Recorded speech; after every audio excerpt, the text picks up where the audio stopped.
हजारों लोग मेरे पास आए, 12th की एनसीईआरटी खत्म कर दी मैंने। अच्छा, कितनी बार? 10 बार। ओहो, 10 बार जी। कौन है 18वीं शताब्दी का आउटस्टैंडिंग शासक? आउटस्टैंडिंग शासक। पहले चैप्टर का सवाल का जवाब नहीं दे पाते। पहले चैप्टर, पहले, तब क्यों पढ़ रहे हो? जो कंपटीशन चाहोगे हिंदुस्तान में निकलेगा, लेकिन कमांड कर लो। दावा के साथ कह रहा हूं, चाहे कोई भी आदमी हो जो भी 5 साल, 6 साल, 7 साल, 8 साल से तैयारी कर रहा हो और उसका सिलेक्शन नहीं हो रहा है, आप मिलिए हमसे।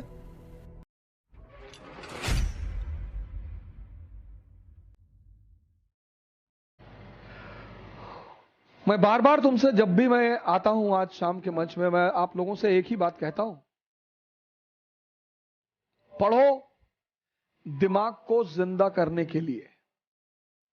एक जिंदा दिमाग कुछ भी कर सकता है। वो आईएएस बन सकता है, वो डॉक्टर बन सकता है, इंजीनियर बन सकता है, मेंबर ऑफ पार्लियामेंट बन सकता है, प्रधानमंत्री बन सकता है, और फाइनली वो बुद्ध भी बन सकता है। इसीलिए तो मैं आपसे कहता हूं, ध्यान करो।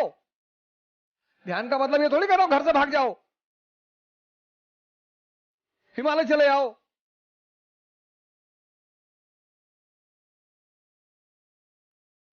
अगर एक किताब पढ़ते हो, खत्म करते हो, और उस किताब की कहानी ही तुम्हें नहीं पता,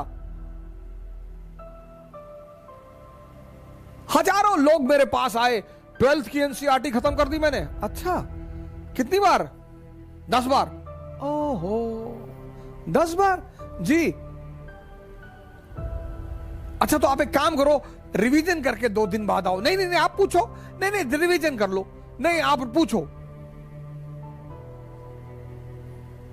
कौन है 18वीं शताब्दी का आउटस्टैंडिंग शासक? आउटस्टैंडिंग शासक, ये तो नहीं लिखा है उसमें। अच्छा, महादजी सिंधिया की उपलब्धियां बताओ 18th सेंचुरी में। महादजी सिंधिया और सिंधिया और होलकर के बीच निरंतर जो लड़ाई चल रही थी, उसकी वजह बताओ।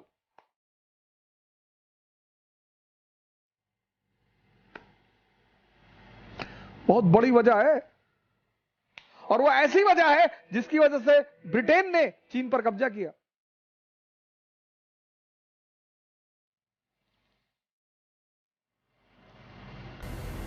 पहले चैप्टर का सवाल का जवाब नहीं दे पाते। पहले चैप्टर, पहले,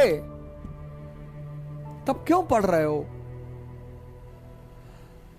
नहीं, नौजवान क्रांति में आप नहीं पढ़ा रहे हैं तो कितना पढ़ोगे?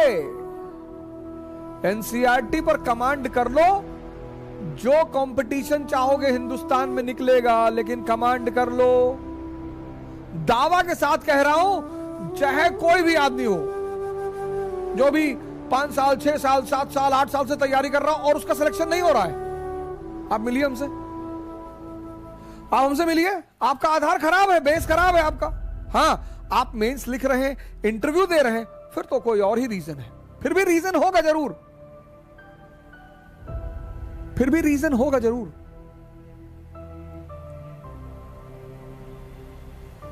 तुम्हें कहानियां ऐसी समझ में आती नहीं, तुम रटते हो तो तुम्हारे मन को मजा नहीं आता, तुम्हारे मन में ये चीजें रिपीट नहीं होती, क्योंकि तुम समझते नहीं हो।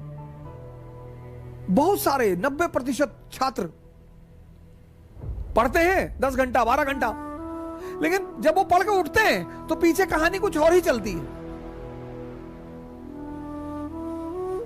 पढ़ना जानते हैं, सेव करना नहीं जानते।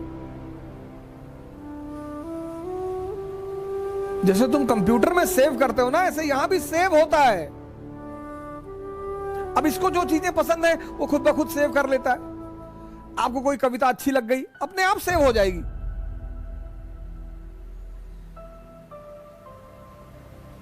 कोई दीवाना कहता है, कोई पागल समझता है, मगर धरती की बेचैनी को बस अंबर। जो चीज आपको अच्छी लग जाएगी, जो आपके मन को अच्छी लगे, खुद ब खुद सेव हो जाएगी। आपने कोई गाने याद थोड़ी किए, याद हैं, क्योंकि आपके मन को उसमें रस मिला, उसने सेव कर लिया। लेकिन जब आपने अमेरिकी क्रांति पढ़ी, इसको रस मिला ही नहीं, इसने सेव ही नहीं किया। अब आपके सामने एक बहाना है, रिवीजन नहीं हुआ है। तो गाने का कौन सा रिवीजन करते हो?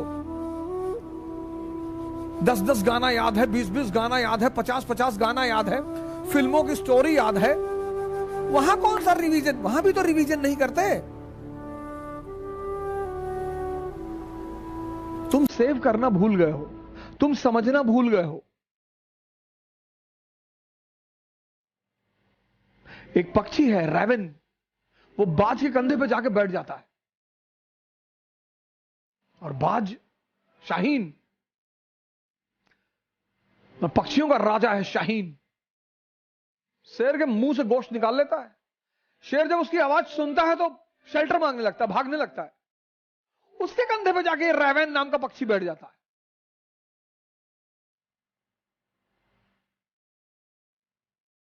तो पता है बाज क्या करता है? अपनी उड़ान बढ़ाने लगता है, उड़ान। और जैसे जैसे उसकी ऊंचाई बढ़ती रहती है, ऑक्सीजन लेवल कम हो जाता है, रैवन को भागना पड़ता है। अपनी ऊंचाई बढ़ाओ, इतनी बढ़ाओ कि जितने लोग तुम्हें दबाना चाहते हैं उनका दम घुटने लगे, वो खुद ही भाग जाए। क्योंकि जब तक तुम कमजोर रहोगे तुम्हारा शोषण होगा। तुम किसी भी जाति के हो, किसी भी धर्म के हो, क्या फर्क पड़ता है? जब तक तुम कमजोर हो, जब तक तुम डिपेंडेंट हो, तुम्हारा शोषण होगा। नियम है, नियम है, नियम। अपनी सारी ताकत अपने में लगाओ और अपनी ऊंचाई को इतना बढ़ाओ, इतना बढ़ाओ कि तुम्हारे जितने अगल बगल लोग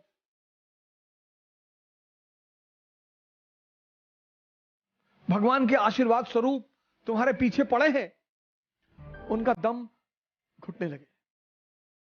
जय हिंद।